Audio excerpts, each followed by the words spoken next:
Hi friends, இன்றைக்கி நம்ம மிளகுத்தூள் அஜினமோட்டோ எதுவுமே சேர்க்காம வீட்டிலேயே சூப்பராக ஒரு ஃப்ரைட் ரைஸ் செய்ய போகிறோம். இது அப்படியே கடையில் செய்கிற மாதிரியே இருக்கும். ஆனால் வீட்டில் இருக்கிற பொருள் வச்சு செய்ய போகிறோம். வாங்க எப்படி செய்யுதுன்னு பார்க்கலாம்.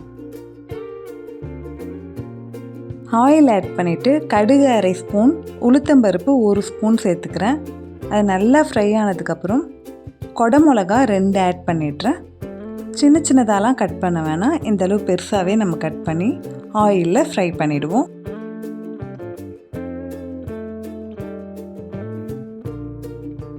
இந்த ஃப்ரைட் ரைஸ் ஒரு வாட்டி கண்டிப்பாக ட்ரை பண்ணுங்கள். அவ்வளோ சூப்பராக இருந்தது. நீங்களே நெக்ஸ்ட் டைம் ட்ரை பண்ணுவீங்க.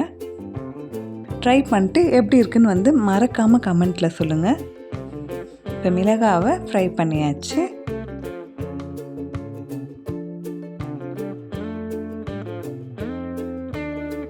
முக்கியமாக இதில் நம்ம ஆனியன் சேர்க்க போகிறதே இல்லை.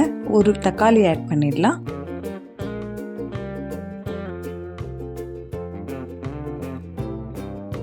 இப்போ இது நல்லா கலந்து விட்டுருவோம்.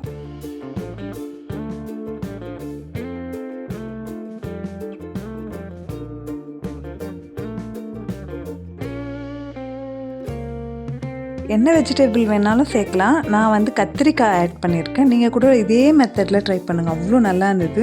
ஸ்வீட் கார்ன் 1 ஆட் பண்ணியிருக்கேன். மிளகாய்த்தூள் 1/2 ஸ்பூன் சேர்த்துக்கலாம். தேவையான அளவு உப்பு ஆட் பண்ணிடுறேன். இது எல்லாத்தையும் மிக்ஸ் பண்ணிவிடுவோம். மிளகுத்தூள் எதுவுமே தேவையில்லை. இதே மாதிரி ட்ரை பண்ணுங்கள். இதே இன்க்ரீடியன்ட் வச்சு அவ்வளோ நல்லா இருந்தது. இது நல்லா மிக்ஸ் பண்ணியாச்சு.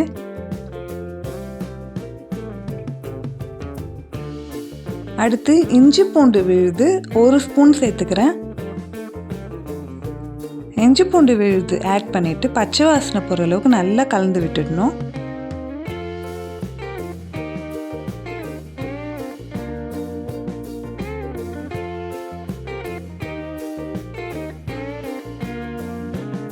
இப்போ நல்லா கலந்து விட்டாச்சு. க்ளோஸ் பண்ணிடலாம். பாருங்கள், ஆயிலெலாம் நல்லா சூப்பராக மிக்ஸ் ஆகி வந்திருக்கு. எவ்வளோ கலர்ஃபுல்லாக இருக்குது பாருங்கள். இதுலேயே எல்லாமே வெஜிடபிள் எல்லாமே வெந்து வந்துடும். இப்போ நம்ம வேக வச்சுருக்க சாதம் 2 கப் ஆட் பண்ணிடலாம். இப்போ இது நல்லா கலந்து விட்டுருவோம்.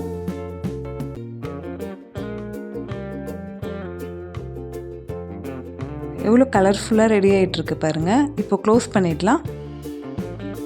அவ்வளோதாங்க, நம்மளோட சிம்பிளாக வீட்டிலே செய்யக்கூடிய ஃப்ரைட் ரைஸ் ரெடி ஆயிடுச்சு. இதே மெத்தடில் நீங்களும் ஒரு வாட்டி ட்ரை பண்ணி பாருங்கள்.